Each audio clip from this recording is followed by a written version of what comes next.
اپای پریچهره اولین سروده که شما پیشکش هواداران خود کردید در دل هزاران مخلصان خارجی و داخلی جا گرفتید کدام سرودی شما بود؟ راستی گپ سرودی درباره عشق بود. عشق بود. وقتی که راستی گپ من از زندگیم کمتر وای شد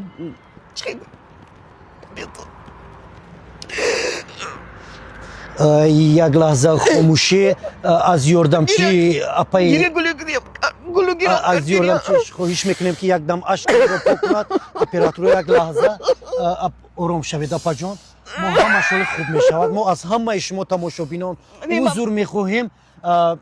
راستی گپ تمام، وقتی همش درباره نغز عشق میشه. خوندم و آدم زندگی که در یادش میبیادم تمام. خدا تو یک کمی وای حس میکنی درباره عشق خوندم و سروده میگویم که میبخشه که نخونم فرید من کمتر سروسی مجد اپا جان هیچ بکی برنامه نیست، شما هیچ اومدم. بکی نیست. راستی گپ وقتی که درباره عشق میزدم درباره وای همین زندگیم خیلی کمتر شکست خوردم. راستی گپ شکست این یک خوردم چیز بزرگی است. عذاب کشیدم باور که عذابی که من کشیدم یک خر کشیدگی نیست. میفهمم. از خرم بدتر من عذاب کشیدم باور میگم همین قدم زندگی آرام شوید. اپای پریچهره